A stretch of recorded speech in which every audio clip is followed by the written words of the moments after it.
should accept yourself just the way you are. What does that say about who I should become? Is that just now off the table because I'm already good enough in every way? So am I done or something? Get the hell up. Get your act together. Adopt some responsibility. Put your life together. Develop a vision. Unfold all those manifold possibilities that lurk within. Be a force for good in the world, and that'll be the adventure of your life. The link between violent video games and aggression is pretty damn minimal. What appears to be the case is that more aggressive boys like more aggressive video games, and there's not much of a causal loop there. You know, a lot of this identity confusion that I see among adolescents in, let's say, junior high, high school, and university looks to me like late manifestation of pretend play that should have occurred at about the age of 3. I'm particularly concerned, like as you said, about video games, not so much because, as you said, of the content, but because of how they outcompete some of these other more traditional nourishments. One of the most effective ways that we can kind of win in the capitalist system is to deliver something that is hyper-stimulating, that's very cheap. If junk food is flavor divorced from nutrition, then pornography is sexuality divorced from the context of relationships. Video games are thrill divorced from physicality, and they can play all day without any self-regulation from having to, the physical demands of actual rough and tumble play. They can practice shooting and running and jumping and all the things that I did as a kid, actually physically. It's not that bad necessarily on its own. The problem is that it's so easily outcompetes the actual thing that we need, which is the real physical play.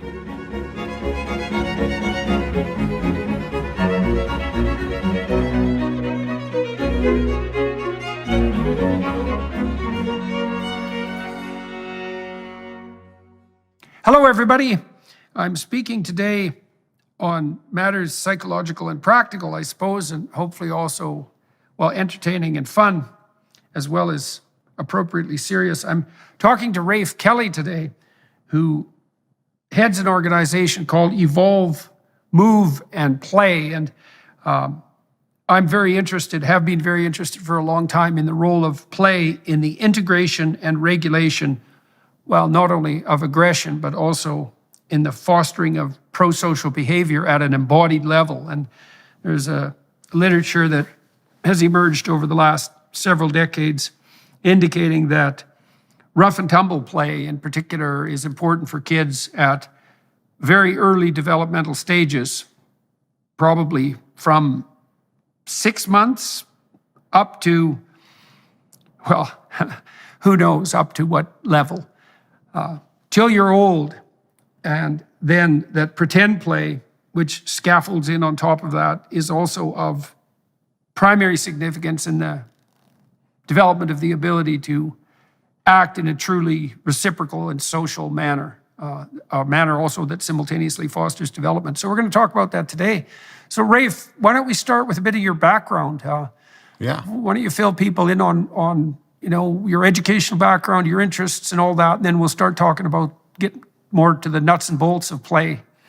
Yeah, I think given that you started with kind of rough and tumble play, it'd be good to start with my early childhood. So I was diagnosed with ADHD and dyslexia at an early age, and my dad had had similar learning disabilities that he'd really struggled with. And I was kind of raised in that counterculture, so my dad wanted to just take me out of the school system and just unschool me. And my mom didn't, so there was a big conflict there. And my dad kind of reacted to that by just sort of pulling away from me and sort of emotionally neglecting me. So I was acting out in school and getting in lots of fist fights. And I got introduced to the martial arts when I was 6 years old, and that started helping me learn to regulate my emotions. And then I had a mentor who came into my life who actually took over my education and started homeschooling me after going into 4th grade. And he did a few things that were really helpful to me. He, let me spend, just 2 hours a day doing homework, and then the rest of the day I would be out running in the woods. But he also did rough and tumble play with me extensively, pretty much every day. And so we would wrestle all the time, and that became incredibly healing for me. So through the martial arts and through rough and tumble play, very early on, I experienced that physical practices could have this really transformative effect on me. And How old were you when that started, that rough and tumble play? yeah, so my dad did a lot of rough and tumble play with me when I was little, but then there was that period where it was more neglectful in our relationship. Then this second mentor who came into my life when I was 8 years old. 8, yeah.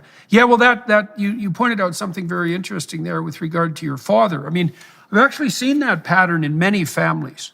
You know, and it seems so. For example, I've seen within my own extended family, thinking of one couple in particular, where every time the father attempted to involve himself in the discipline, let's say, which is really the attention and regulation of his son, his wife would, in small ways and not so small, interfere. Yeah. In a rather punitive manner, treating her husband as if his interaction, his involvement was both inappropriate, ignorant, and dangerous, something like that combination. And my experience with that has been that what men usually do in that situation is pull away. Yeah. And that's really devastating for the kids. You know, like the mother has to put up a bit of a barrier because there should be a little tension between the parents about how the kids should be treated. And the mothers tend to be more prone to provide security and comfort, and fathers to provide encouragement and challenge. And getting that exactly right really depends on the temperament of the parents and the temperament of the child. And so there has to be some tension. But it's unbelievably easy for women to be overprotective of their children enough to stop fathers from interacting. And then what often happens as a consequence of that is the women then ask themselves why the hell the father isn't more involved with the kids. And often the answer to that, not always, but often is, well, you punished it out of existence. Every time the father stepped forward to take an interest, you put up a barrier that was non-trivial, a moral barrier often, and you do that 100 times. Yeah. That's that. Yeah. So anyways, that's a common pattern. And so, but you had a lot of interactions with your dad when you were young, very young. Yeah, I had a very good relationship with my dad. My dad's a really interesting and creative person. He's a famous natural builder. And he was very playful with me when I was young. He's a really, interesting person in that way. But he's a member of the counterculture. He grew up, my father was actually in jail during my mom's pregnancy for selling marijuana. So there was real conflict. My mom had reason to be protective in some sense, and my dad was struggling with some of those things. But he and I have a great relationship now. But it did set me up for this sort of crisis at a very early age that then was resolved through getting access to rough and tumble play and then epic literature, which was also really important to me. And so this guy the guy that started to play with you when you were 8, how did that come about? And why did your mother and father encourage that or even allow it? Because that's also a place where, people can be skeptical. Yeah. There's a whole story there. But basically, we rented land. So my dad owned 12 acres. There was a kind of a hippie commune.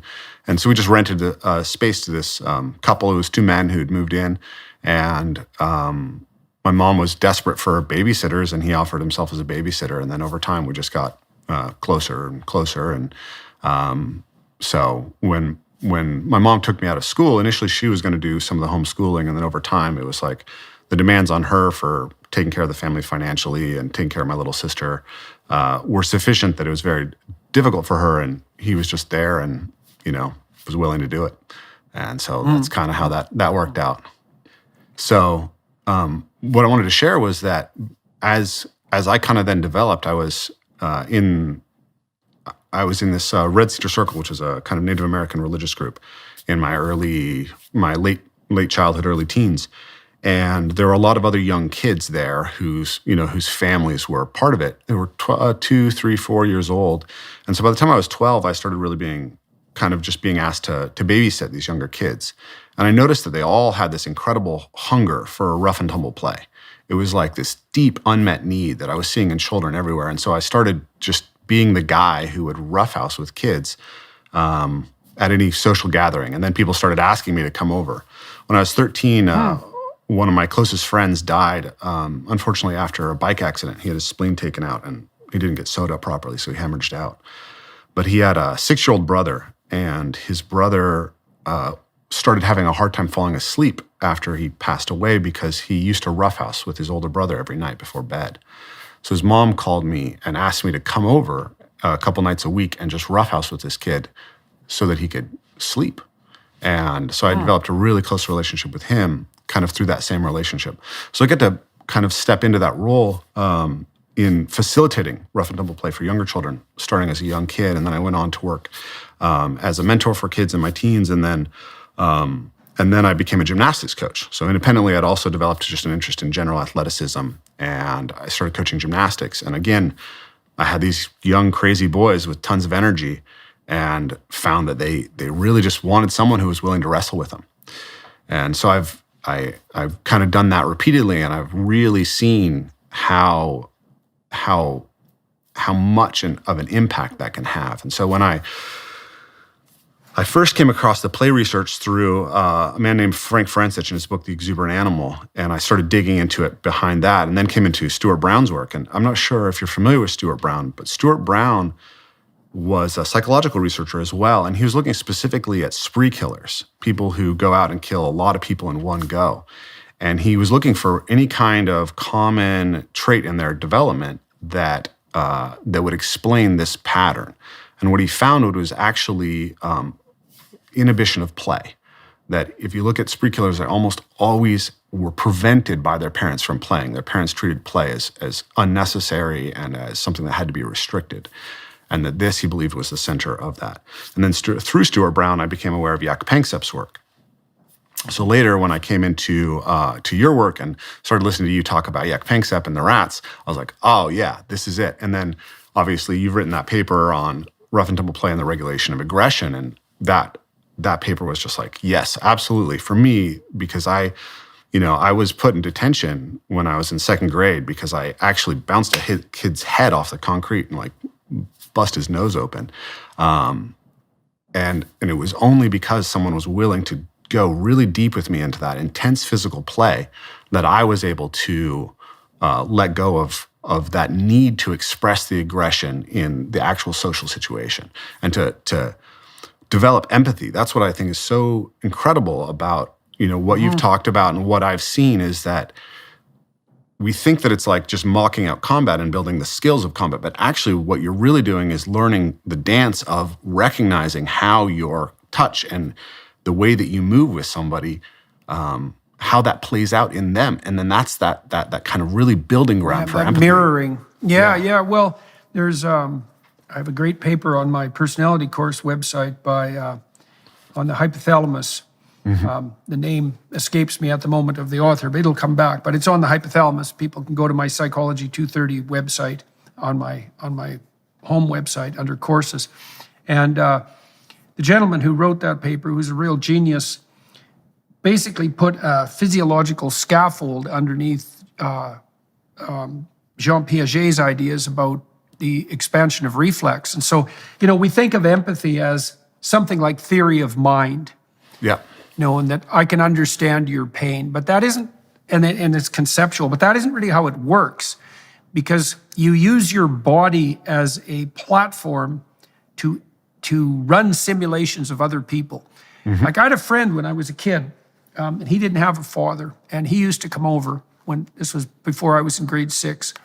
My dad actually stepped in sort of as a surrogate father for him. And I used to wrestle with this friend of mine, and every time I wrestled, I got hurt. He'd stick his thumb in my eye or some damn thing. It was really awkward physically, Yep. And I realized even at that age, it was because he didn't know how to play. Yep. And that dance that you describe that's part and parcel of extended rough and tumble play, the reason it develops empathy is because while you're wrestling and playing in that physical manner, you get to see, first of all, where you get hurt, how far you can be extended and how far you can be pushed until the excitement and challenge turns into pain, and there's a limit there. And you want to actually play right up to that limit, which is the exciting limit. And then you learn that that's true of you and another person, but you learn it, right to the edge of your fingertips. You learn it about your legs. You learn it about your back. You have to learn that about your entire body, or you can't map someone else onto you. because you don't know how it feels. Well, that's really the fundamental issue. You don't know how it feels. And so in that rough and tumble play, you're laying a level of deeply embodied knowledge on top of emergent reflexes for motor control, and then you're learning to integrate them into an interpersonal dance. Panksepp showed, this is research you made reference to, that if you deprived male juvenile rats of rough and tumble play, which they do spontaneously and they like to wrestle, then they play hyper aggressively when you allow them to, like frenetically, desperately. And, which sort of reminds me of what you were saying about your expression of aggression. And their prefrontal cortexes don't mature. Yeah. And you can suppress their excess play behavior with amphetamines, which is Ritalin, for example. And so what really seems to have happened, and this is an epidemic, and it's an appalling epidemic, is that we have all these boys who are likely high in extroversion and openness, so very exploratory boys, some of them more disagreeable, so also that would make them also more, less naturally empathic, who are absolutely deprived of play. And so they're desperately moving because they need to, and then that's medicalized because the goal is to sit down and shut the hell up even though you're 6 years old. And, then the medication, the amphetamines suppress the play instinct. And this is really not a good solution. It's a terrible solution. It's not a good solution. It's a terrible solution. I wrote an essay on this for the Good Men Project back in, I think, 2016. It was just literally titled "Rough Housing, Not Ritalin," and that was exactly the thesis. What you just said is that we need to provide cultural spaces for this rough and tumble play to play out for young children. And I experience it all the time. I told you before we started recording that I have a 5-year-old daughter. I also have an 8-year-old boy and a 10-year-old daughter. And so I've been doing this rough and tumble play with them since they were little. And they've started training martial arts when they were little, 4 years old. And so they have friends over, and the friends realize that they're an affordance to wrestle, which they don't necessarily have anywhere else. And so I get to see how a lot of these kids who are desperate for this opportunity become very poorly regulated when they have an opportunity for it, right? What happens? Well, they don't know how to control their force levels. They don't know that it's appropriate to wrestle somebody and not to bite them or to throw things at them, right? Or they can't control their emotions. So one thing I have to work on with my kids is because they've learned jujitsu since they were little. They're used to doing chokes. And I have to make sure they remember, because if you put a chokehold on a kid who's never been roughhoused with, that will just destroy their emotional regulation completely. And so my kids, they don't for them all this stuff is very natural. They don't but they have learned, and they are learning, and it's amazing to watch how well they can handle it. And so my son, who's 8 years old, he's a little bit smaller for his age, or He's a third grader, and he's just kind of old enough to be a third grader. So he's on the bottom end of that class. So kids will kind of push on him because he seems like he's small, right? And it's amazing to watch him just not have an emotional reaction and be physically strong enough and balanced enough that when a kid tries to punch him, he moves out of the way and he grabs them and holds them with his hand and just stops them completely. So it's really an extraordinary power. Part of what you're pointing to there is that emergent tolerance for provocation, which is also really important later in life, say if you're married, because you need to be able to regulate your emotional response. And of course, the most direct provocation is going to be the provocation that you experience when you're directly physically challenged. And to learn to stay within the bounds of acceptable play while you're being provoked, which is exactly what's happening when you're wrestling, does lay the groundwork for civilized interaction. A lot of people, when they're married, they can't really have a serious conversation, They can't go down into the depths where the real reparation work might need to be done, because they're afraid that if they're provoked, they don't know what they'll do, And what do people do? They break down in tears and have a fit, or they get aggressive, or they respond inappropriately in an aggressive manner, and that can be physical very quickly. And then they don't know what they're doing, so they're very awkward in their aggression. They don't know how to calibrate it. And so because they don't have that underlying complex dance of provocation and response that's all calibrated. They can't ever risk provoking each other. Plus, the other thing they don't learn, which is really important as well, is that, if you're wrestling with someone and playing around, you kind of encapsulate the conflict and you give it a space to make itself manifest. But the rule is when you're done, you're done. Yeah. And then you just return to normal life. And, the other thing that people don't have often is they don't know how to bring a fight to an end. And so they won't start a fight because they're afraid that it'll never end. Yeah. And then they can't talk about anything important. Like it's amazing how much of a catastrophe this really is. So, okay, so we got to the point in your life where you were about 13 and starting to be hired out as a child whisperer in some sense, right? So you see that also. That's a good analogy because you also see that with dogs. If you're training a dog, absolutely. A lot of what you do with the dog is physical play. And if the dog starts to misbehave, the easiest thing to do with it is just flip it on its back and hold it down. It's like, no, when I say no, I mean stop doing that. And, you don't have to do that with a dog very often before the dog clues in. Inflation has consequences. As the Fed raises interest rates to combat out-of-control government spending, long-term bonds are diminishing in value, which is crippling the banks. Depositors are holding their breath and investors are bailing on bank stocks. Diversification has never been more important. The recent surge in gold prices is directly tied to an extremely volatile market. This is why gold has historically been a great hedge against the stock market and against inflation. Trust the experts at Birch Gold Group to help you diversify into gold. Text Jordan to 989898 to get a free info kit on gold. Birch Gold will help you convert an existing IRA or 401k into a tax-sheltered IRA in physical precious metals. With an A+ rating with the Better Business Bureau, thousands of happy customers, and countless 5-star reviews, you can trust Birch Gold to protect your future. Text Jordan to 989898 to get your free info kit on gold today. Then talk to one of their precious metal specialists. That's Jordan to 989898 today. The parallels between why play is so important in humans and dogs are the same. Like one of the things that I found early on in my research into what became Evolve Move Play was actually I was training a dog and I read a book called The Serious Puppy Training Book or something like that. And they talked about bite inhibition in dogs. And they said that, puppies have to bite because that's how they manipulate the world, right? Like puppies, like dogs, their hands are their jaws. And they want to use them and explore what they're capable of. So a puppy is going to want to jaw spar with you. It's going to want to put its teeth on you. It's going to want to put its mouth on you.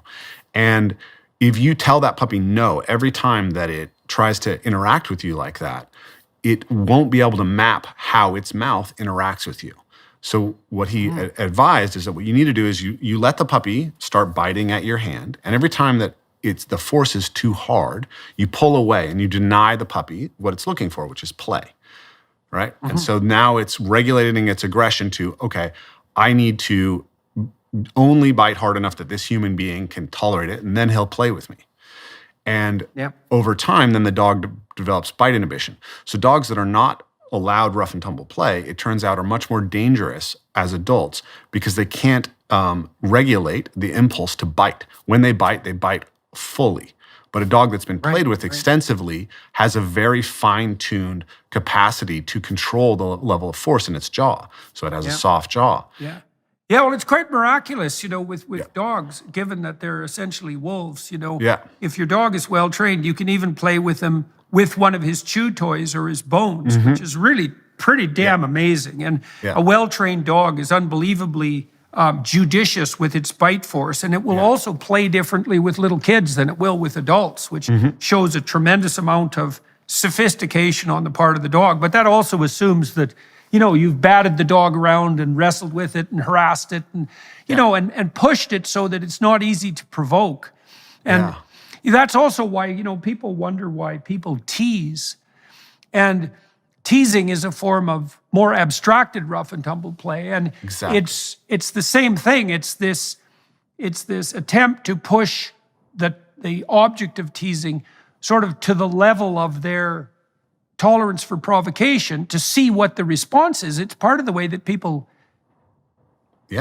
assess each other profoundly. Like I told this story in my book about this guy, Lunch Bucket, that came to work on the rail crew with us when I was working on the rail crew in Saskatchewan. And no one had ever played with Lunch Bucket, that's for sure. And it was pretty obvious to everybody that he was still under the unfortunate dominion of his mother, because she had packed him his lunch bucket when the appropriate thing to do socially was bring a brown paper bag that wasn't, too special, which was also interestingly true of our high school, and Lunch Bucket didn't take kindly to being teased about his lunch bucket, and the level of provocation that the other guys aimed at him just increased, and it got to the point where people were throwing rocks at him when he was on the crew. But the reason for that was because he couldn't be trusted. If you provoked him, he would respond with too much aggression. Yep. And that was an indication to everyone, even though no one really knew this, that he wasn't properly socialized, and then could be a loose cannon if in a dicey situation. Yeah. And the other thing too, I think that teasing, it's also an attempt to initiate play. Yes. One of the things you see with kids is that when they meet each other on the playground is they'll immediately challenge each other. They sort of start out assuming the other kid is like younger and less developmentally able. Yeah. But they ratchet that up quickly to see if they're at a peer-to-peer level. And then they play on the edge. And that'll make kids friends. If kids can play as peers on the edge, then they become friends. And there's a lot of mutual provocation in that. And that's partly the extension of that capacity for emotional regulation, as well as the extension of the capacity for creative interaction. Yeah, if we go back to that rough and tumble theme, like I made a lot of my closest friends after fistfights when I was in school. It was like we had to provoke each other to that level before we could, say, drop into a point of trust with each other in the kind of redneck culture that I was growing up in, which maybe wasn't so similar to where you grew up.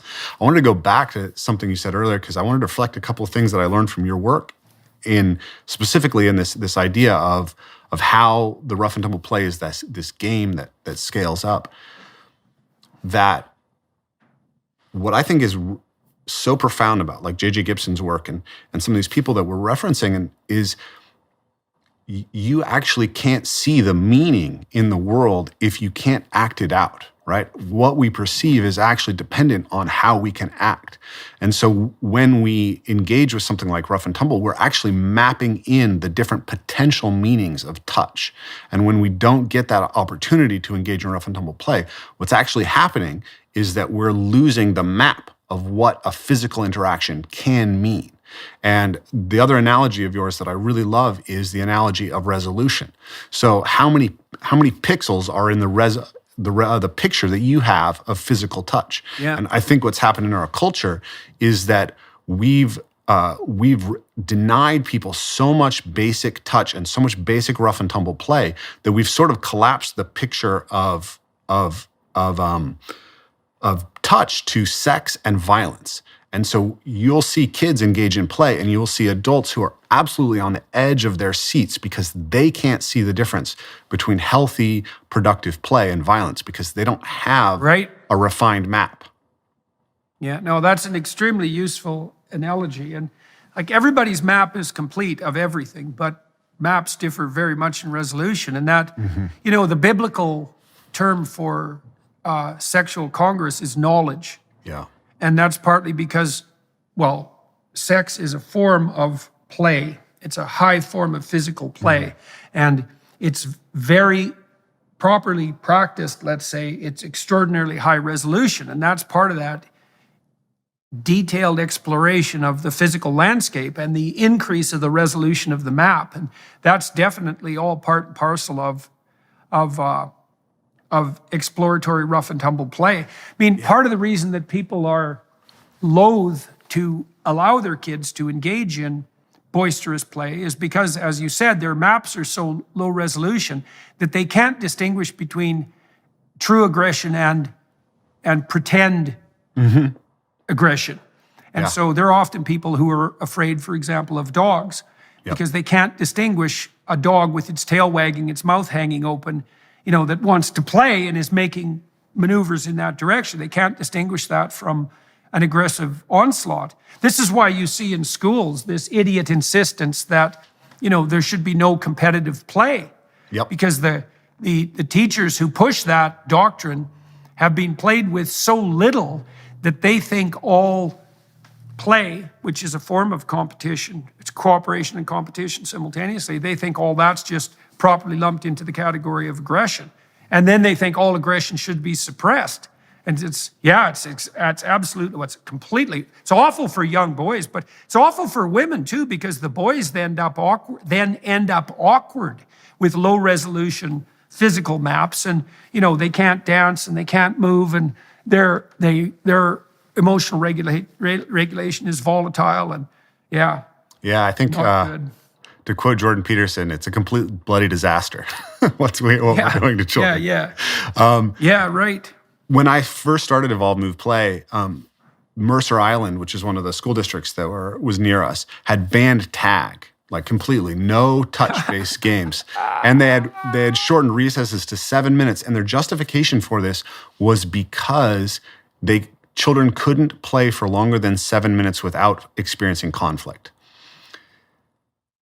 And this is just, Jesus, isn't it, man?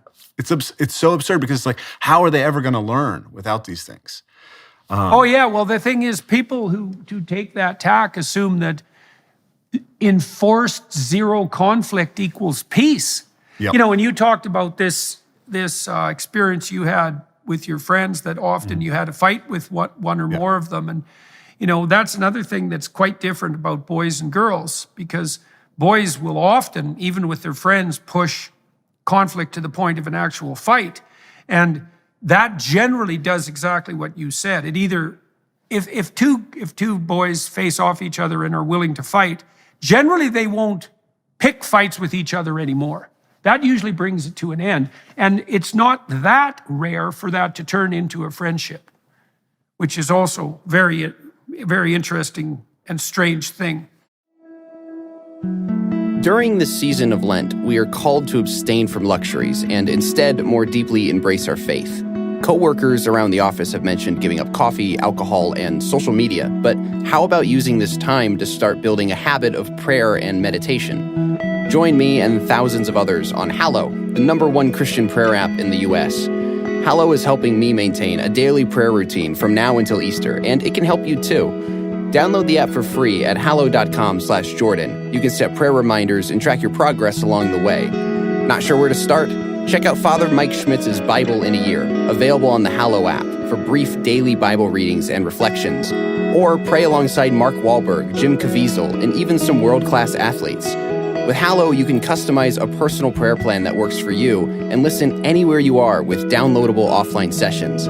Get an exclusive 3-month free trial at hallow.com/Jordan. That's hallow.com/Jordan. I wanted to go back briefly to what you're talking about with sexuality, because and I wanted to touch on women in rough and tumble play, because we teach rough and tumble play. We take the basic kind of architecture of contact improvisation dance and mixed martial arts, and we build scalable games that vary from totally cooperative to hyper competitive, and then we kind of you can play a very competitive game that's very safe by scaling the way that the players can interact. And we teach this to men and women. And now my general observation is, working with kids, the boys always want to roughhouse more, right? My son roughhouses more than his sisters, for sure. But the girls love to roughhouse with me and have always requested being roughhoused with, being wrestled with, being thrown around.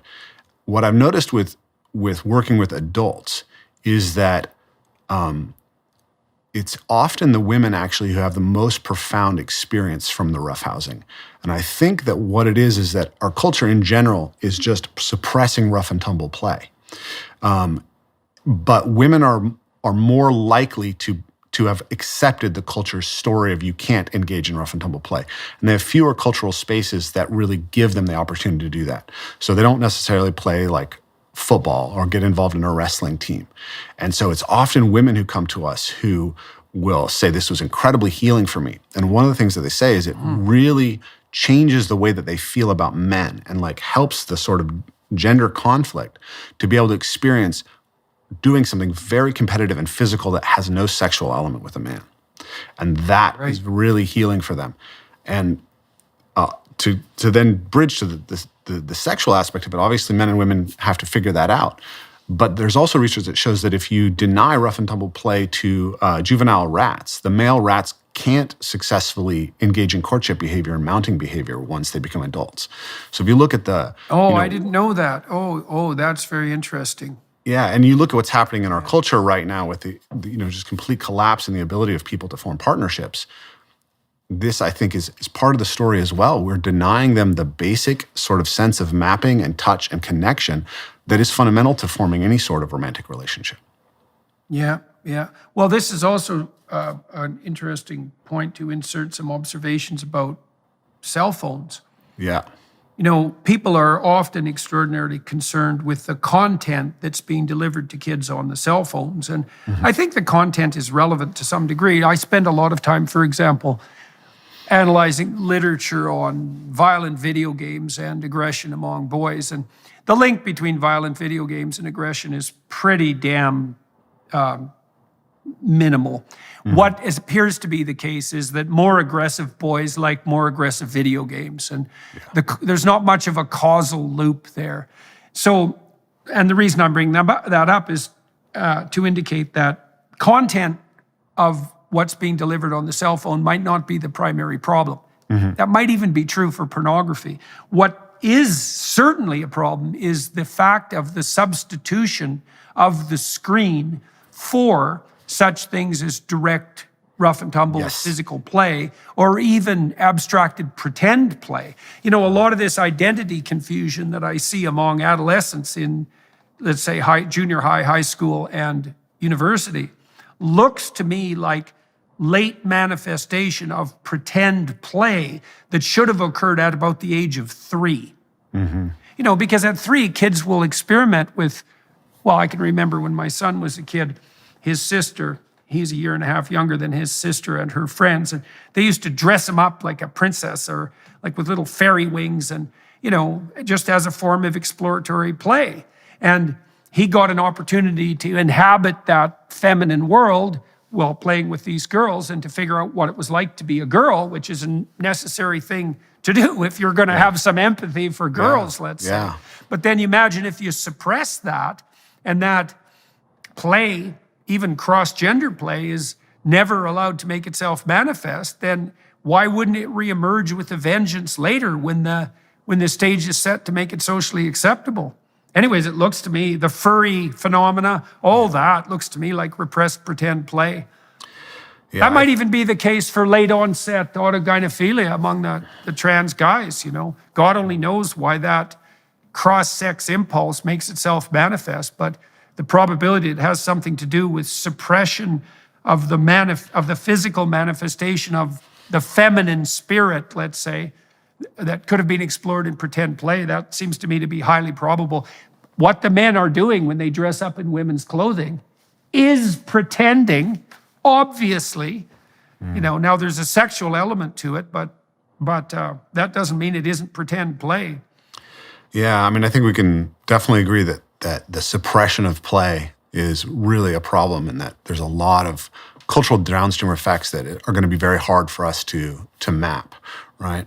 And just how much of that is. I'm particularly concerned, like as you said, about video games, not so much because, as you said, of the content, but because of how they outcompete some of these other more traditional nourishments. This is kind of one of the fundamental areas of my thought is this idea that one of the most effective ways that we can kind of win in the capitalist system is to deliver something that is hyper-stimulating, that's very cheap, right? So hyper-stimulating products. A friend of mine who's a neurobiologist who studies obesity, he said to me that what the food industry has effectively done is they've divorced flavor from nutrition. And when I thought about that, I immediately had this chain of thinking, which was if junk food is flavor divorced from nutrition, then pornography is sexuality divorced from the context of relationships. Yeah, right. Video games are thrill divorced from physicality. And so you take these boys who have this inherent aggression and you let them play Fortnite, and they can play all day without any self-regulation from having to, the physical demands of actual rough and tumble play. They can practice shooting and running and jumping and all the things that, I did as a kid, actually physically. And that's probably not bad necessarily. It's not that bad necessarily on its own. The problem is that it's so easily outcompetes the actual thing that we need, which is the real physical play. Yeah, well, I saw that just recently this week. I was out with some young people, relatives of mine, and I hadn't met them for years. And we were in a social situation for about 45 minutes, sitting around a couch and some living room chairs around a fireplace after dinner. And one of them was 13 and the other was 21. And they were just on their cell phones the entire time, the whole time. Yeah. And I thought, well, I felt very bad for the kids, because I thought, well, first of all, I thought, it's like, what the hell are you doing? There's 5 of us around the fireplace and you're on your phones, completely engrossed in them. And I don't know what you're doing on your phone, but whatever you're doing, you're not being here now with actual people. Yeah, absolutely. And I think their whole lives are like that, and part of the reason kids are so confused about their identity is because their identity is never played out in the actual world. They're in these virtual delusions. Because what you're describing is actually a kind of delusion, right? It's an artificial world that isn't properly mapped onto the real world.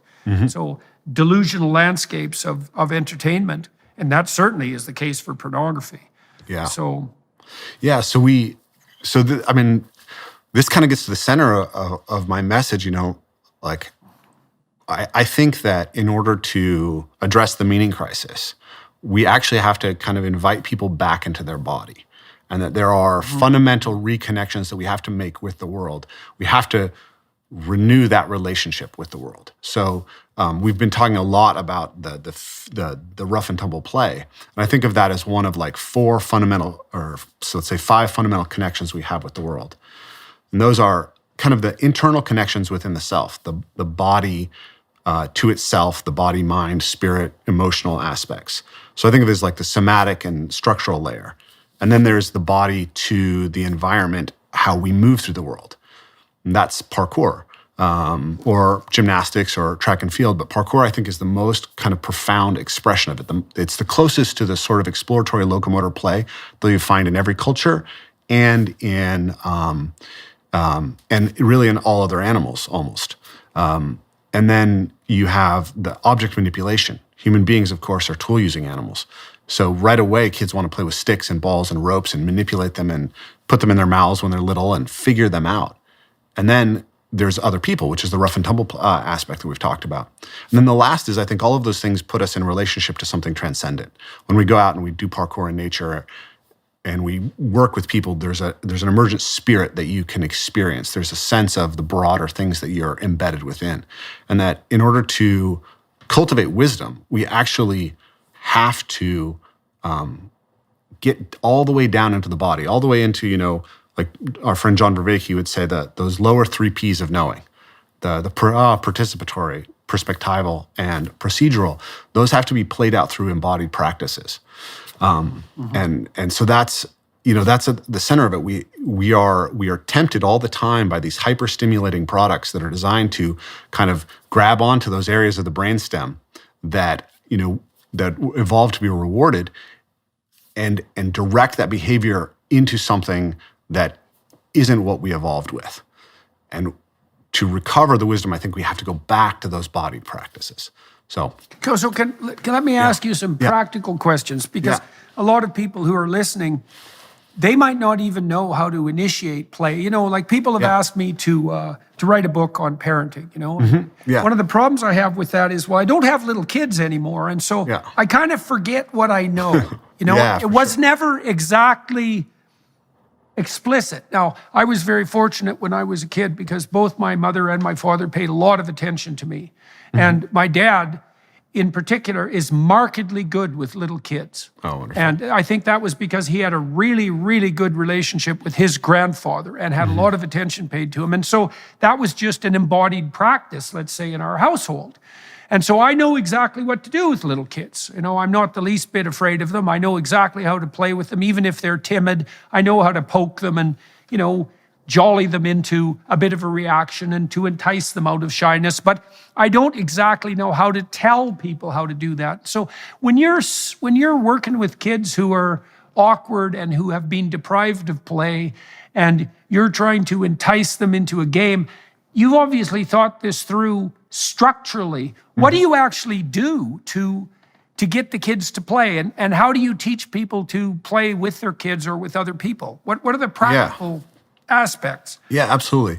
So when we're inviting people to kind of begin play, there's a couple things that we can do. One is we can think about how we constrain the game, right? So all my teaching is sort of deeply influenced by the constraints-led approach and by the ideas of ecological dynamics.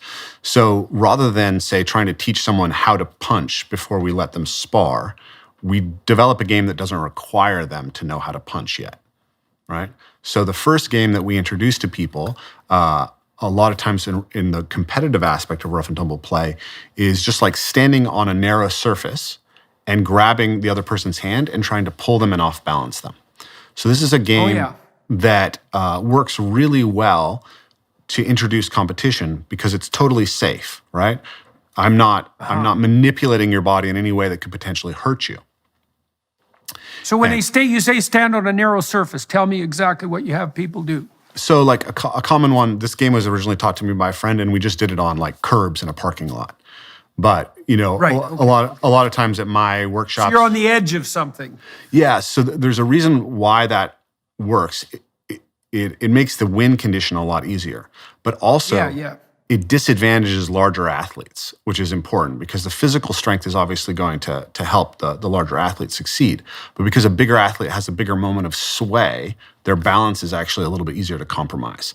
So you can take a small woman and a large man, and if they're both inexperienced, the gap that you would experience introducing them to just wrestling is much lower in this initial game. And so people can get a lot of... So they just grab one hand? Yep, it's and then they hand just versus pull hand. each other off balance. Exactly. Oh yeah, that's cool, because the conditions for victory are very, very clear.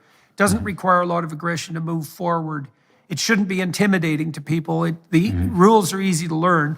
Oh, yes, that's a good one. That's something you could play. I often, with little kids, like one of the games I used to play with my kids was just to step on their feet. And they try to step on my feet at the same time, you know, obviously socks. And you can make quite a noise with your foot. And kids find that. And they can back off when they're, you know, they can back off real easily to get out of the game if they're feeling a little bit, you know, intimidated.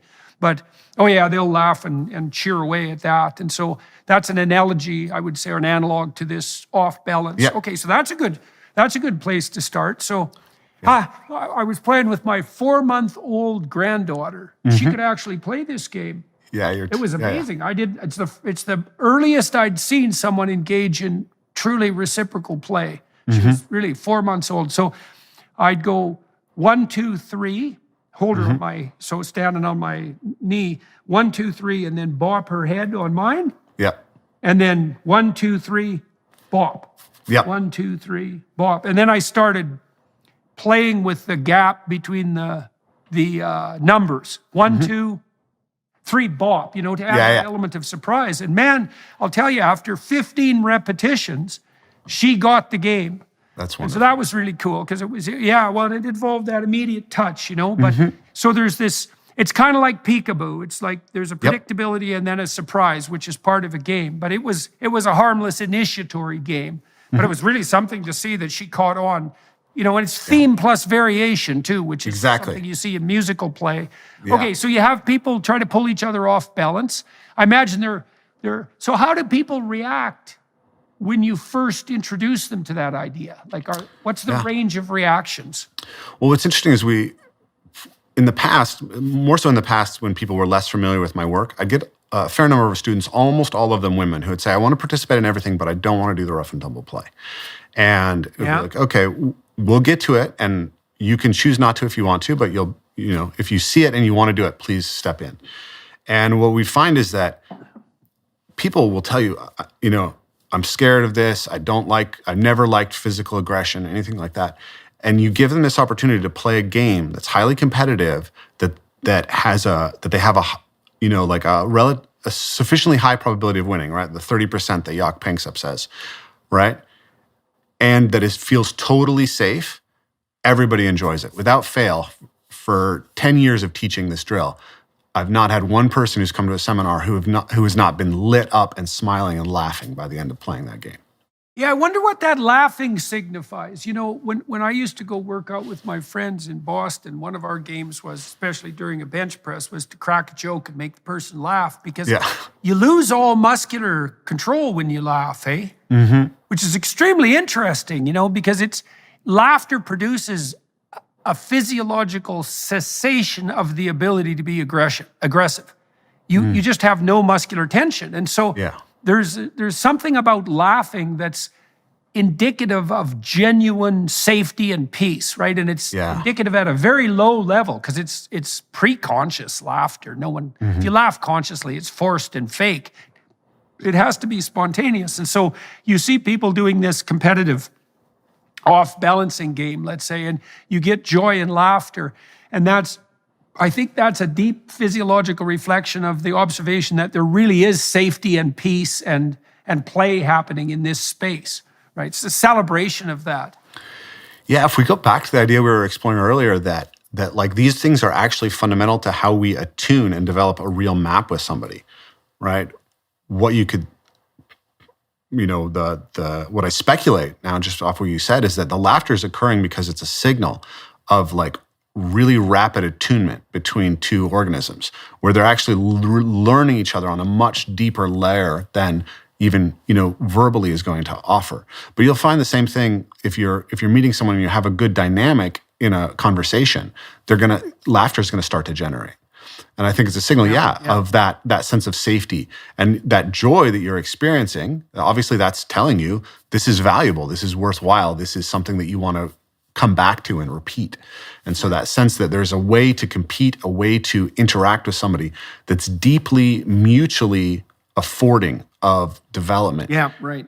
Yes, exactly. That's the spirit of play, that mutual affordance of. I was remembering when my wife wasn't played with a lot when she was a kid. She had a pretty good sense of sharp verbal play, and she was physically comfortable in a lot of ways because she did a lot of yoga, but she hadn't been played with a lot. And I can remember a couple of events. So we were mock fighting at one point, and she came at me with her fists, and I grabbed her hands and I went like this. And it actually hurt her a little bit. And I said, well, when you go like this, you open your hands. Don't you know that? She said, no, she'd never played enough to know that, someone grabs your hands when you have fists and brings them together, you open your hands. Well, so I showed her how to do that. And then another time, she was sitting on the couch and I had a pillow and I went like this. Which means, look out, a pillow is coming. So I went like this, and then I threw the pillow and it got her. And she was a little bit, what would you say it? Surprised? Yeah. And I said, well, I showed you the pillow was coming. Why didn't you catch it? And she said, well, she had no idea that, 1, 2, 3 meant look out, a pillow is your way. Now, her siblings were much older than her, eh? And so, and my siblings were very close in age to me. And so, I had more of that intense play than she did, but a lot of these basic rules of physical engagement she hadn't learned. And so, okay, so now you're putting people on the edge, you're having them unbalance each other. Where do you progress from there? Yeah, so the basic structure is we think about what are the tools that we can manipulate somebody's body with. So the first tool that we allow is just the closed hand, right? And then what's the targets? What parts of their body can we manipulate? So now we're just manipulating hand versus hand. So we have tools and targets, and then we have motion. How do we limit the motion? So that constraint of standing on the thing, it prevents them from moving fast. So if you think about a game like football, where you can spear someone with your head with a helmet on it, running as fast as you can, this is a very unconstrained game with a lot of potential danger. So what we're trying to do is just find ways to scale in from there. So the first thing that we're going to do is just go from you can only manipulate their hand with your hand, to now you have both your hands, and you can manipulate any part of their body below their neck, excluding their genitals, right? So all the safe parts of the body to manipulate. And now you're still trying to off-balance them. And because you don't have to pick them up and throw them or anything, you just have to get them to step off, you still have a really safe game, right? And then as we progress up, we might play a game like the game that you mentioned, trying to step on somebody's foot, right? This is a basic tag game. It's a tag game of tagging somebody's foot. So you can play games like that where the target is something like just their foot rather than trying to kick someone in the head as we would in Muay Thai. But we're starting to learn how to interpret somebody entering our space, somebody, that gap closing, the sense of rhythm, the sense of timing that somebody has. And all that's going to donate to these games as we move down the progression. And then we think about the progression as working towards the highly competitive, highly free, unconstrained games like mixed martial arts, but also moving towards the highly attuned acrobatic games like dance, because we want people to be able to have that sense. Your next book, I believe, is called We Who Wrestle with God. Yeah, right? yeah. And so I was listening to you talk with John in one of your first interview with John, and you were talking about that idea of like, maybe the right relationship to God is to wrestle with him. It's something that you have to struggle with. And I never thought about that precisely in that embodied sense, although obviously when Jacob wrestles with the angel, it's physical combat, right? But I hadn't put that extra piece in there. So that's very interesting and useful. I'll file that away. Yeah, so the question that I had when listening to that is, how can we become the type of people who can wrestle with God if we've never wrestled? Right? Yeah. You have to build that. So I said this to one of my groups of students, and it was interesting. It was the women in the group who said, what if the right relationship to God is dance? And I said, it's both, right? It's got to be both. So in the way that we educate people physically, we want to be exploring these two parameters of how we can go deeper and deeper into attunement and the affordances that come with attunement, and how can we compete and press each other right to our edge as much as possible. Well, it's interesting that you've got two poles there, eh? There's sophisticated dance as an extension of embodied play, and then there's sophisticated combat as an extension of play.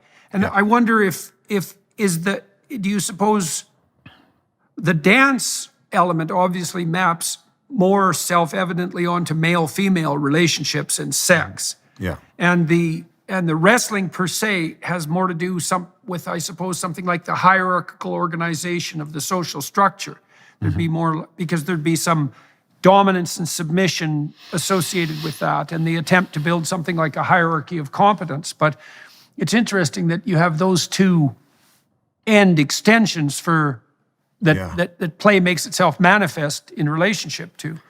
And I don't know exactly how to conceptualize that. Well, let me tell you something. This reminds me of something of another way that I've kind of like taken some ideas that I got from you and extended them in my work. But you've talked about the idea that, dominance hierarchies are older than trees, right? You can look across the animal kingdom and find that there's forms of non-lethal agonistic combat by which we determine the dominance hierarchy. So what's fascinating about like Yak Pangsep's rats we should call it the competence hierarchy. Yes, I agree. I agree, absolutely. So the competence hierarchy. So rats, when they wrestle, they pin each other on their shoulders. This is fascinating because it's almost a cultural universal that there's some form of wrestling that involves pinning the other guy on his back. And we see this across the animal kingdom. If goannas, right, like big lizards in Australia, they wrestle and knock each other over and get on top of, one's pushing the other one down on the belly. Even venomous snakes will wrap each other around the head and try to press the other one's head to the ground. So I think that that there's this central problem that animals had, which was there are better places to be and worse places to be, and we want to determine who gets to be in the better places and who has to be in the worst places, and we want to do that in a way that's going to be minimally damaging to everybody. So we're going to develop so a it's way the best way of coping with those occasions when the competition does have a zero-sum element to it. Yep. Yeah, exactly. So, but here's the interesting thing is how the non-zero sum evolves out of the zero sum. So first we have this we're going to kill each other first, and then that's really expensive. Let's not do that. Is there a way that we can play where we're not going to kill each other? So a venomous snake doesn't bite with its venom. It doesn't waste that. It wrestles in order to determine the hierarchy. So now when we wrestle, once we have that, we have this capacity to exact that basic structure to say, hey, you and I, we can play this game when it's not about actually determining the competence hierarchy. It's just about building our competence for when the real problem happens. So so now all these animals have this basic drive to engage in some kind of competitive wrestling because it helps them develop social competence. But now all these other things can get mapped into it. It can get exacted to be something that's building empathy. So as we become social animals, now we are actually going to this as a place by which we begin to map in a sense of what the other is. We develop theory of mind. That stuff about Jaak Panksepp's rats and the fact that the bigger rat has to be able to know that if it wins too often, the small rat won't play with him. That's the beginning of theory of mind. Yeah, well, I think the rats must be evaluating, because imagine that in each game, there's a series of micro victories and micro defeats. Mm-hmm. Yep. And if you keep the ratio of victory high enough for your opponent, ratio of victory to defeat, they're going to be enthusiastic play partners. Yep. And you're constantly evaluating. Like when I was teaching my kids to play ping pong, they weren't going to win, but they weren't going to lose 21-0. Yeah. I would just ratchet up my skill level so that I kept them on the edge of their performance. And that meant that, they'd gain as many points as I could allow them to gain. I still see that with my son, because I taught him to play ping pong, and then he got better than me because he learned all my tricks and his new tricks. And, it'll be frequently the case that I'm ahead of him, say 17-13 near the end of a game, and then he'll really kick into high gear. Yeah. And it's very annoying because I've been working pretty hard on my edge trying to give him a good stomping, but he has some left in reserve, but he's calibrating. We automatically calibrate if we're sophisticated players to keep our partner on that dynamic edge of development. Exactly. This is also why it's so wrong to think about competition as a zero-sum process, because if you're competing optimally, first of all, you want a well-matched partner, because otherwise it's not a fair game and it's no fun. But if you're competing optimally, your opponent has micro victories the whole way along. And the rats must pick that up. The big rat must understand that if he's dominating too heavily, the game starts to become no fun because the little rat gets demoralized and then won't put up a good scrap. And you do the same thing with puppies, as you let them win as much as is appropriate. And it's the same with your kids. You let them win as much as is appropriate, but no more than that. And you do that while simultaneously scaffolding their mastery. Yeah, you're working to put them on that zone of proximal development, right? Yeah. And so that's the key to good play, and that's what we think is so important about like a actual rough and tumble curriculum, is that it's about educating people about how to, in the deepest embodied sense, find that edge in mixed partnerships, right? Where there is a massive skill gap. How could I play as someone who's 6'1", 220 pounds, has been training martial arts my whole life with a small woman and make the game such that she gets something out of it and I even get something out of it? We'll be right back. First, we wanted to give you a sneak peek at Jordan's new documentary, Logos and Literacy. I was very much struck by how the translation of the biblical writings jump-started the development of literacy across the entire world. Illiteracy was the norm. The pastor's home was the first school, and every morning it would begin with singing. The Christian faith is a singing religion. Probably 80% of scripture memorization today exists only because of what is sung. This is amazing. Here we have a Gutenberg Bible printed on the press of Johann Gutenberg. Science and religion are opposing forces in the world, but historically that has not been the case. Now the book is available to everyone. From Shakespeare to modern education and medicine and science to civilization itself. It is the most influential book in all of history, and hopefully people can walk away with at least a sense of that. So you have this large set of embodied skills, and now you're playing with an opponent that is not matched at the edge of your skill set.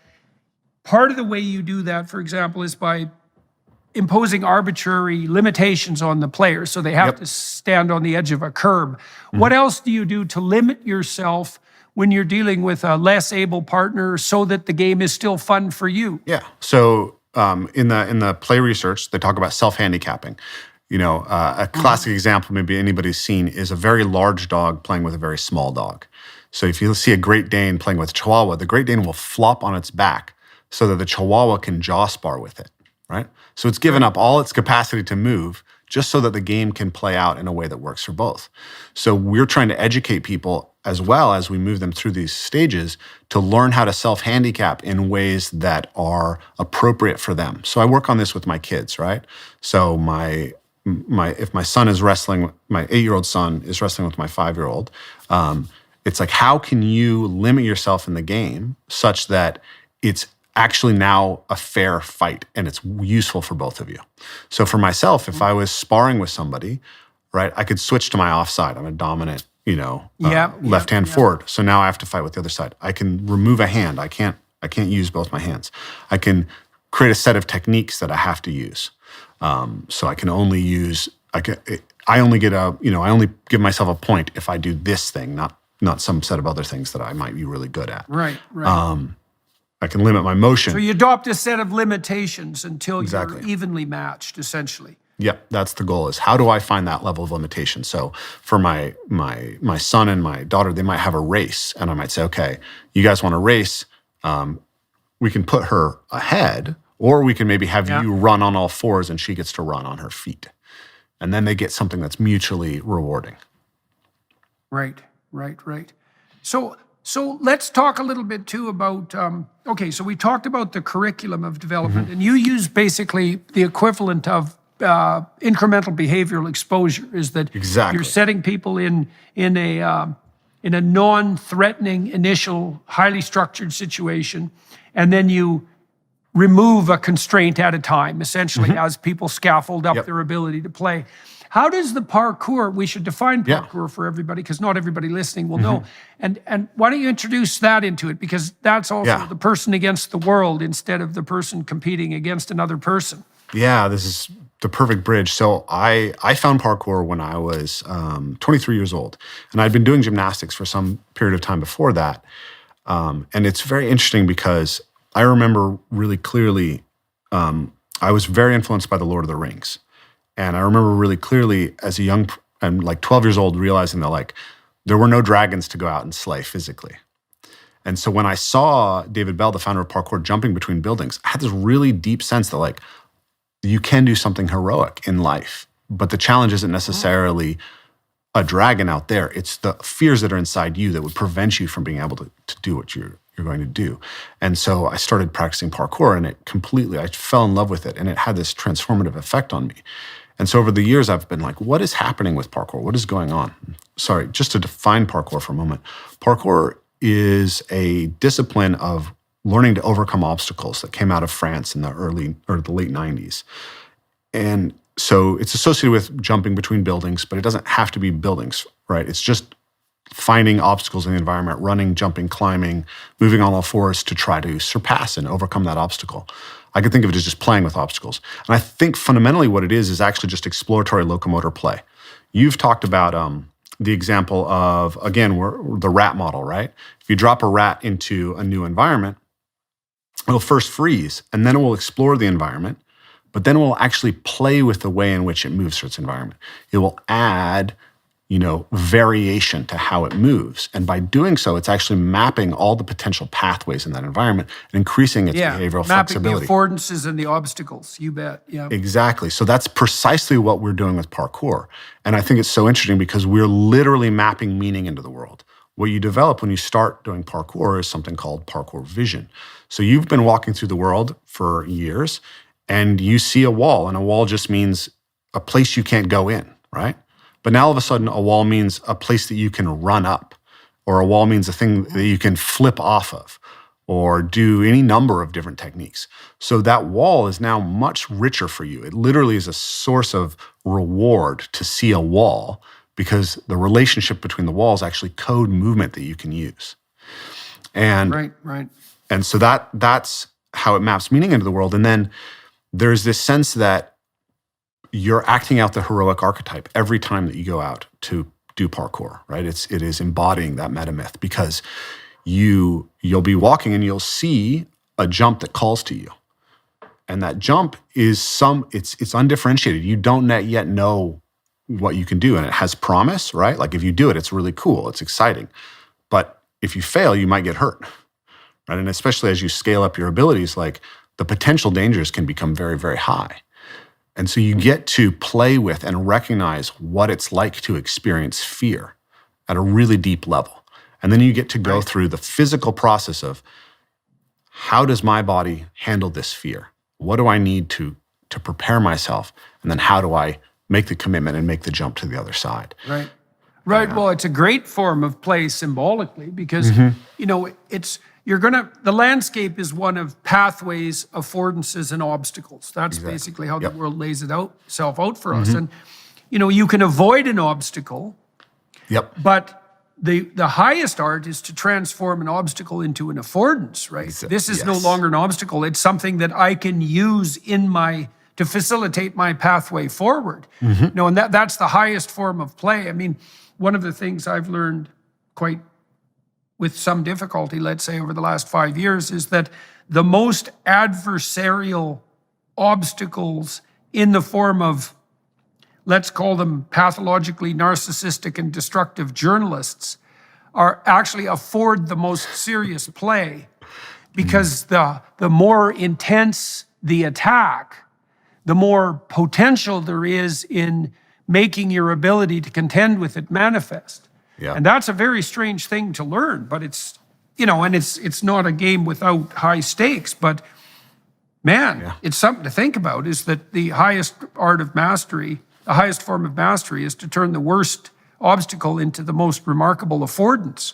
Absolutely. And there's something deep about that, that you may know this, you probably do, that we calibrate a lot of fine actions with opponent processing.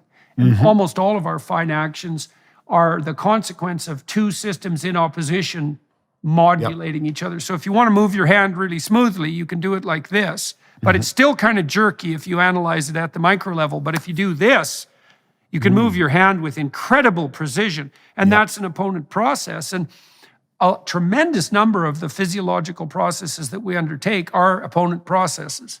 And, you have that opponent process dynamic within a marriage, and you have it within a debate, you have it within play. It seems to be a universal principle, the principle of properly balanced opponent processing. And you could think about that at the highest level, is the most fundamental obstacle might be the adversary that affords the most serious play. That's a revolutionary way to conceptualize the world. Yeah, I love that. The most challenging adversary that you can handle, that affords you the capacity to play, that I think is really at the center of what provides that. I love the term allostasis, right? So we think that we're homeostasis, but we're actually in a continual process of development. And that continual process of development is always between these paired reciprocal opponent processing systems, right? So the parasympathetic nervous and the sympathetic nervous system. So as I was preparing for this discussion, I was listening to your last discussion with John Vervaeke and talking to him a little bit, and I was thinking about how those connections that I talked about, the fundamental connections that a practice has to offer, it has to integrate the self better, right? It has to integrate the self with the physical world better. It has to integrate the self with the things we can manipulate better, and with other social beings better, and then with this concept of the transcendent. All of those are also that's opponent a full processes. logos integration. Yes. So why are they all opponent processing? Because you can split the self, right? You're a unity, but you're also a multiplicity. And when you can look at yourself, and you've talked about this, if you want to think deeply about something, you have to argue with yourself. You have to create two different dialogues in your head. So there's this fundamentally dialogical process, and you can embody that by just creating tension in your body between different systems and feeling how, these two things now I'm playing that and how I can grow with it. And then you can think about, can my mind control my body better? Or can my body support my mind better, right? And all those things can be in dynamic opposition. And obviously, once we get to parkour, right, that body environment practice, the environment is the opponent, right? And I'm learning to have greater and greater mastery, greater and greater affordances available to me through that relationship. And then the same thing when I learn to throw and catch and swing objects, and then obviously do fine crafting things, which are kind of the developmental derivative of those basic play instincts to play with objects. And then obviously when I'm engaged in rough and tumble play, it's opponent processing. And so I think fundamentally we need an embodied set of physical practices that allow us to attune our relevance realization across these fundamental relationships in order to act out the metamyth that you described in Maps of Meaning. Yeah. Well, that seems right. How do you scaffold parkour for people? We talked a little bit about how you would introduce new kids or adults, for that matter, who haven't played. Yeah. I really like the curb game. I think I'm going to play that with my grandkids. That's a good idea. That's really good. You could do that by having people stand on their tiptoes too. Yep, absolutely. Right? So then the defeat would be that you put your feet on the ground. Yeah, and that would be a good way of putting a larger person off balance as well. As you can fight with me, but you have to stay on your tiptoes. Yeah, so that's really good. So, but how do you, because I haven't done anything like parkour, and so I'm kind of wondering, how would you introduce someone, or how would someone introduce themselves to that realm? Yeah. Well, if you think about it as exploratory locomotor play, everyone's done parkour, right? You've gone to an environment and been like, how do I get from here to there? That's the fundamental thing, right? Is just go out and do it. So you could, there was a group in the UK, the Parkour Dance Company, that did some really beautiful things on training parkour for adults in their 70s and 80s, right? And they had them like walking through a park, sitting down on a bench, spinning around and standing up on the other side of the bench. And then they could lay down on their stomach and spin around to the other side. Then they could vary. Maybe they feel comfortable spinning to the right and less comfortable spinning to the left. And then they can just get competent at both, right? Just getting up and down off of a chair, you could have thousands of variations that you can explore. Getting up and down off of the ground. All of those things, we can expand our affordances, and children will inherently do this. I saw a documentary with Jack White when he was traveling through Canada. And Jack, he sets up his stage in a very interesting way. So first of all, he plays this really old beat-up guitar. Yeah. And it's just, he's had it forever, and it's just done, and it never stays in tune. So while he's playing on stage, he has to tune his guitar nonstop. And then he plays a bunch of different instruments, laid out on the stage, but he puts them in places that are awkward to get to. So that he has to stay on the edge to play the damn instruments. And, partly what he's doing in his live performance is he's what would you call it? Modeling that ability to stay on the playful edge. Yeah. And the way he does that is by setting up artificial obstacles in his environment and then having to creatively transform them into affordances on the fly. And so that's really, well, he's very wise. And Jack White's a particularly interesting musician because, he's got that real heavy metal edge, kind of Led Zeppelin-esque heaviness to him. Yeah. But Jack is his lyrics are extremely optimistic and positive, and he's extremely playful. And so he's a master of that transformation of the obstacle into the affordance. He's basically doing parkour. He's creating a locomotive challenge to be able to access his instrument so that he can get a deeper experience of play and share that with his audience. That's right. So one of the things you recommend is, like, even if I wanted to get up out of my chair, I could use my left foot instead of my right foot, right? Just vary that so that, I see. That's very interesting. You could spin on your way up. Yeah. You could. Right. What are the relationships? So, just like contralateral versus ipsilateral. So I'm going to put my left foot on the ground on my right hand, and then I can switch to the other side. Then I can lean everything on one side, right? I can do a spin as I stand up. There's so many little fine-tuned variations that we can find once we take on this exploratory ethic in relationship to our movement. And as we do that, we're going to be refining and making more sophisticated the body. And I believe when we put that in in dynamic relationship to these other sets of practices, we get to extract those insights out and create a more coherent, complete approach to character development. Right. Well, we can think about that two ways. One way is that you're mapping a broader set of possibilities onto any given object. Exactly. And the objects aren't objects, they're affordances and obstacles, they're not objects. And so you're expanding your map of the possibility of the world in your relationship to it. And so that is an expansion of the meanings of the world. But the other thing you're doing too, we can imagine if I concentrated for a month on doing things left-sided instead of right-sided, I'm going to instantiate a series of neurophysiological changes, right? So I'm going to start building new motor maps, and that'll be a form of neural growth and neural regeneration. I'm going to redress the imbalance between the two sides of my body. But it's also the case that, those physiological transformations cascade all the way down to the cellular level. And if you put new stresses on yourself, especially voluntarily, you turn new genes on to code for new proteins. And so not only do you remap the meanings of the external world, but you also literally open up new physiological possibilities from the cellular level upward at all the levels of your organization, your internal physiological organization, and release new elements of your character. So it's partly an expansion of the map, but it's also an expansion of psychophysiological capability all the way down to the cell. Absolutely. So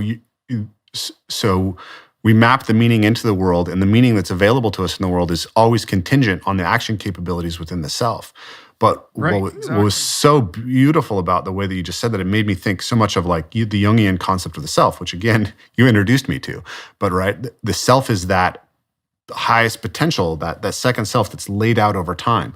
And so what you're pointing out is that when we engage with these physical practices, we are actually, in some sense, being able to bring into the body a more complete representation of that self.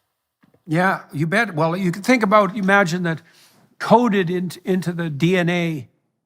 The DNA is a repository of potential.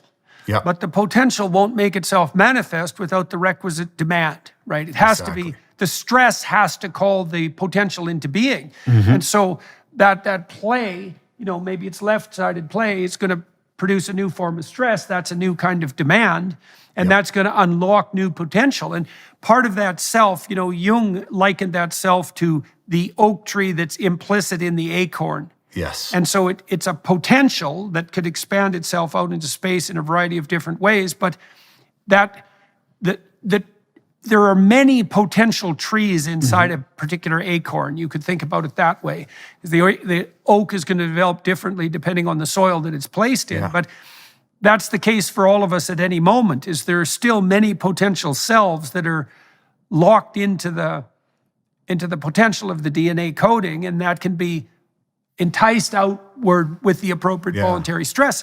The other thing that's interesting about that too is imagine that not only are you calling on as of yet unrevealed physiological potential right down to the cellular level, but you're also practicing the physiological instantiation of a particular spirit. And the spirit would be that of voluntary challenge, right? So all the practices you're describing are undertaken in the spirit of voluntary challenge. And so while you're becoming better at each skill, you're also becoming better at manifesting the spirit of voluntary challenge. Absolutely. And that's like a meta spirit, right? And there's no reason to assume that isn't encoded in genetic potential as well. And so that idea of communing with the heroic ancestor, if that's part and parcel of the process of ancestral communication, ancestor worship, let's say, if that expands out to something like, it expands out in the Jewish writings into like apprehension of God himself. It's the realization of that implicit potential. It's the practice of the realization of that implicit potential that actually constitutes the union with that spirit. Yeah, that's beautiful. I was literally just reading. I read through all the beginnings of the chapters of Maps of Meaning yesterday, and the chapter on the hostile brothers, right? in the middle section, you talk about the idea that there's two sort of transpersonal archetypes that we can play out, right, at the individual level. There's the spirit that takes on the idea that the world is inherently good and that I can reveal that good through interacting with it. And then there's the spirit that sees the insufficiency of the world and falls in love with its own rationality, and that gives rise to a kind of tyranny. And I was thinking about, I feel like the digital worldview the mechanistic digital Cartesian worldview that is sort of predominant right now, it is much more that second spirit, and that in order to step outside of it, in order to reground ourselves, we actually have to physically embody what that is. And that's exactly what these practices do. They take you into acting out that heroic archetype, that exploratory heroic archetype. And as I've built my ideas over the years, what I've seen is that like parkour can be transformative, but it can also fail to transform, because it's only one way in which we relate to the fundamental aspects of reality. But when we put it in dialogue with these other aspects of practice, all of a sudden that transformational capacity is increased. So why does it fail, and why is it so necessary to put it in context with the other practices? Yeah. Or why can it fail? Yeah. When I started parkour, I felt like it had dramatically transformed me. And everyone around me who's starting parkour at the same time, we all had this, messianic. I mean, part of this is just developmental, right? We're all late adolescence in some sense, early 20s. And there's, you're going to be messianic about whatever collective identity that you take on. But nonetheless, we did have this feeling. And then over time, what I noticed was that people would talk about the changes, but I wouldn't necessarily see the change. Or then other people came into the discipline who were hobbyists and they didn't really see the transformative power. So I started asking, how do we get that transformative power? And like the big one that I see all the time is like parkour is predominantly a young male sport. It's like 90% young men who do it. And a lot of times they are kind of nerdy kids. They didn't have a strong sport background. They're small and, not physically strong when they start. And they come into the sport and they develop these beautiful, incredibly strong physical bodies. They get healthier. They change their diets. Their skin clears up. And all of a sudden, they're literally physically beautiful young men. And they're hyper courageous, right? They can jump between buildings and do multiple flips, but they still can't talk to a girl. Right? Right. And it's like, you talk so much about how this has made you courageous, but in this very fundamental thing, you are not expressing that courage. So if we're practicing insufficient generalization. Exactly. So in any practice, I believe we need to recognize that the local game is always kind of a distraction from what actually we're trying to accomplish, which is that general adaptation to the metagame. So if we take on parkour as a practice and we think about it as a practice that builds us towards the metagame, then that's automatically going to start, I think, potentiating the transfer. But then we can ask, is there just a better way for me to cultivate courage right now? Maybe I need to go do Toastmasters. Maybe I need to go to a contact improv class. And when you start to kind of schematize that you need connection and attunement across these fundamental axes, then you can start to piece together the areas of your character that are right. So how did you lay out the axes again? You talked about internal integration. Yes, you talked about integration between people.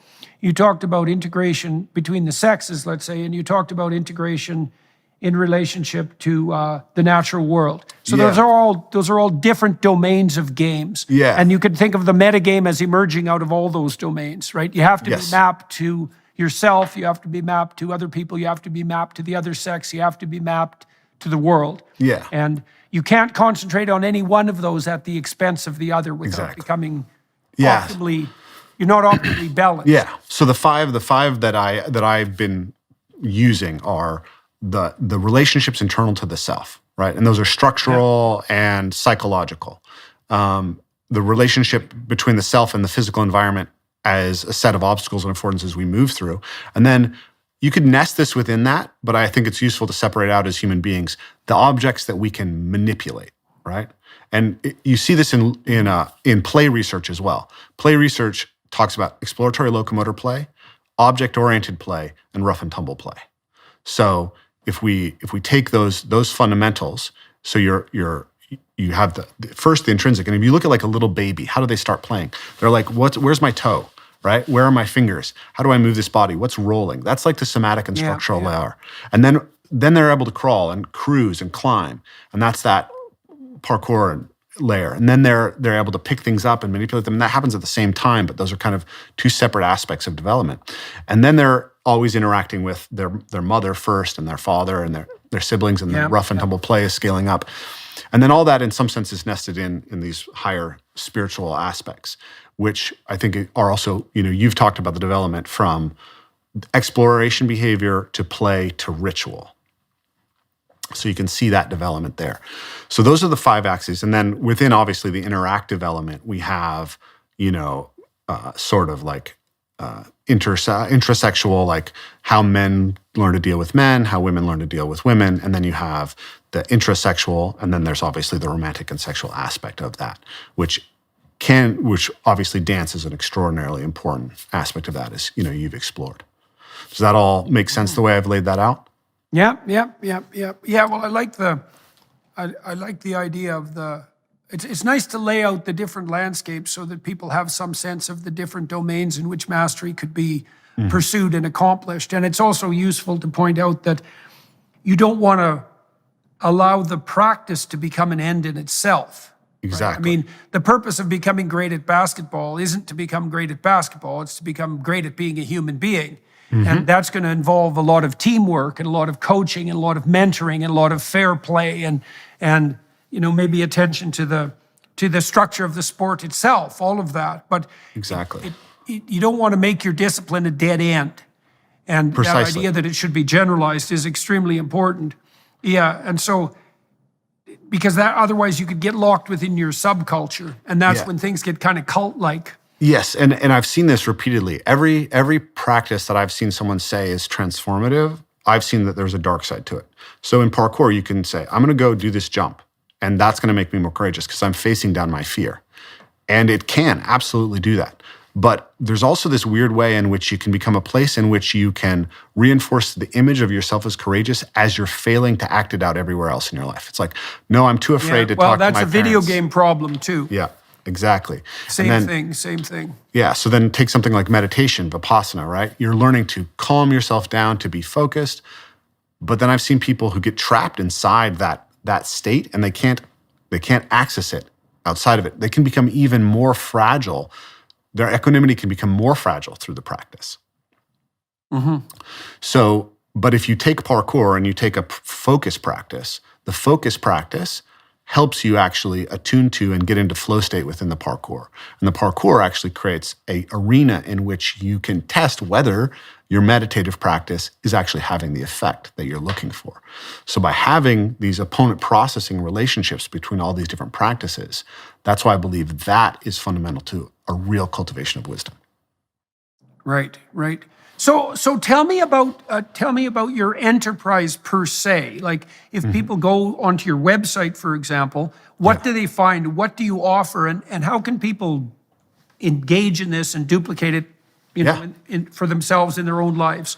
Yeah, so we have a website, evolvemoveplay.com. On there you can find online courses that can get you started. They start with parkour and then add in elements of other things. So we have our online courses. People can check those out. And then we teach retreats. That's really the center of what we do. So we're in the middle of kind of selling this year's retreats. We have some soft spots left. So if people see this and want to join us, they probably want to get on that first. In the retreats, that's where we're able to go deepest into this full experience, because we talk about those 5 fundamental practices that I mentioned. It's 4 fundamental practices that afford 5 connections. But then we also go into the mindfulness practices, which are kind of a derivative of the somatic and structural layer, and then into the nature connection practices, learning about the world that we experience and being able to craft and use it, which comes out of those second 2, and then into the dialogical, right? So this is something that John Vervaeke, again, our mutual friend, has really helped us with, is like adding in some of these deep dialogical practices so that we're getting people in conversation, and then doing circles, and then in storytelling and even in theatrical elements to get all of these things sort of coming together. And then there's a ritual aspect to it as well. So we have two So 5 what would days. people experience? Oh yeah, sorry, go ahead. Yeah. Obviously, Yeah. you're going to lay that out. Tell me exactly what Yeah. happens when someone comes to a retreat. Absolutely. So we have 2 5-day retreats and 1 8-day retreat in the summer. And when you come, essentially we'll pick everyone up, and then as they arrive, we will take them through a set of practices that involve both physical aspects, and they're very gentle, sort of rough and tumble aspects, and dialogical aspects, so that they can get as much of a sense of attunement to everyone else in the group as possible right away. Then we'll have dinner, and we, kind of make as much, local, fresh food as we can to support people, because the food element is a huge part, actually, of how people bond as well. And doing that right is really important. And then we'll have an opening ceremony. And that opening ceremony is a way of creating commitment and bond in the group, and of sort of exiting the world that we were in before we entered this. So actually, used a piece of this. So I had a bunch of really intense stuff going on with business and some political stuff in my community that was taking my attention when I got the news that you and I were going to have a conversation today. And so I was like, I need to let go of all of that so that I can show up best for this conversation with Jordan. So I went down to there's a cliff with a beautiful pool of water underneath it. It's about 15 minutes from my house walk. So I walked down there, and I did a little mantra saying, I'm going to let all that go. When I hit the water, I'm washing all that away, and I'm going to be focused on this one thing that's central for me right now. And so I did a mantra for 5 minutes, and I did some qigong practice standing on the top of this cliff, and then I jumped into the water, and I came out, and sure enough, I was so much more ready to be focused once I exited the water. So we'll do a similar type of process with someone when they arrive for this retreat. And then over the course of the retreat, we'll take them to a bunch of beautiful spaces. So there are spaces where we, as I mentioned, jump into water from cliffs. There's actually a tunnel through a waterfall that we have access to and can take people through. And that's a really intense rebirth experience. To actually climb up through this tunnel where water is pouring down on your head is extraordinary. And then there's driftwood on the beach that we teach parkour in, and there's sandy beach that we wrestle and do all the roughhousing practices. And we even play some team sport type games going up this hill of sand, and it's very nice because it's safe because of the sand. And then we have these beautiful trees that we move through. Human beings are descendants of 60 million years of arboreal evolution. So we take people back into moving in the trees. And we take people up to alpine lakes and swim in the alpine lakes. We take people to natural water slides. And every day we're sort of weaving together the basic fundamental structural practices with learning how to move effectively through the environment, with learning how to move effectively with other people, and with playing games with balls and sticks and ropes. And then we also take them into those mindfulness practices, the dialogical practices, and learning the language of the birds that we experience around us, learning tracking, learning wild edibles. So they're more deeply connecting and mapping out the connection between the human being and the natural world. So I could go on and on. But, How long have you been doing that? This is the 11th year that we've been offering these retreats. Oh yeah, and so how many people have you offered the retreats to about now? I'm not sure. So the first few years, we just did one retreat a year, and we take approximately 20 students per retreat. And then the last few years, we've been offering 3 retreats a year. So maybe 300 people, something like that. And so what do people report? What's their experience? And Yeah. do you have any sense of what the longer term impact is in their life? Yeah. I mean, so John said I think he said it was the most transformative experience of his life, which is extraordinarily. Oh, yeah. Yeah, that's an extraordinary feather in my cap, right, to hear that from That's John for sure. Vervaeke. Yeah. Definitely. Yeah. And so why did he feel that?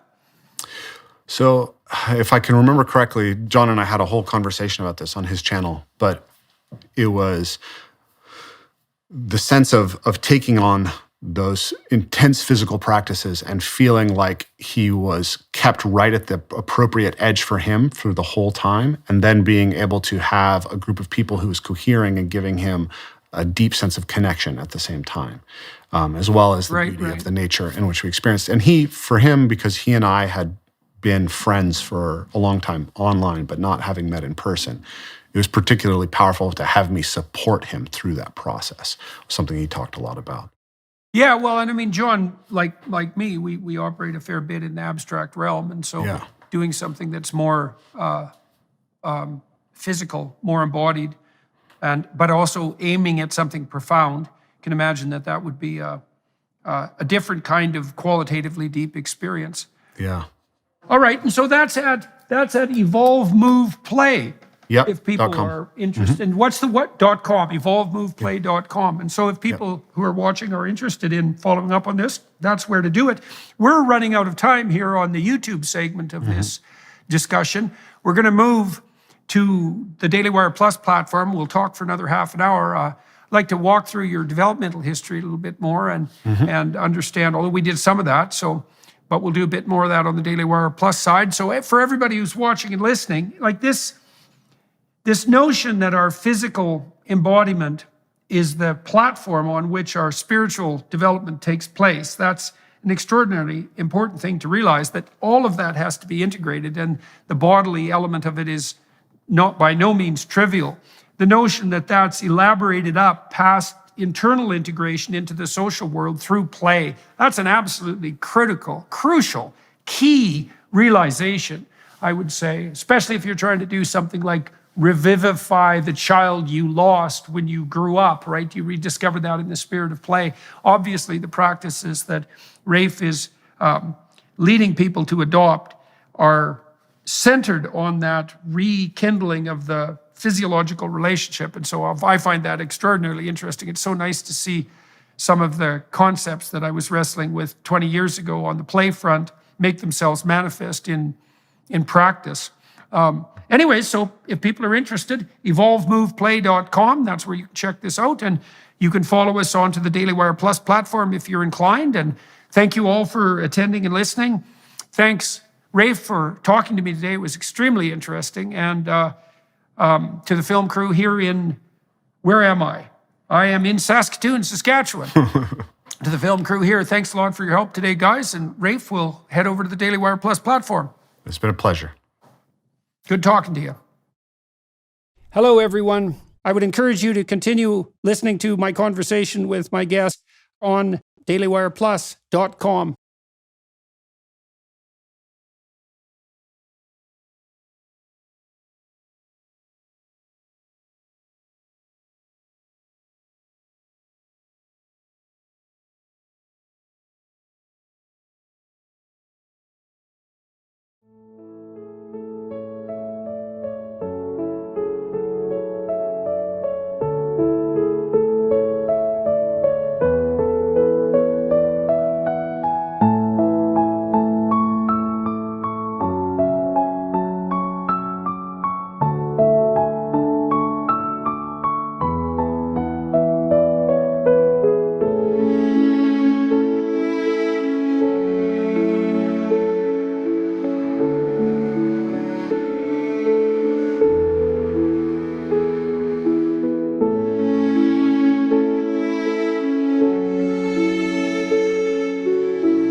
you.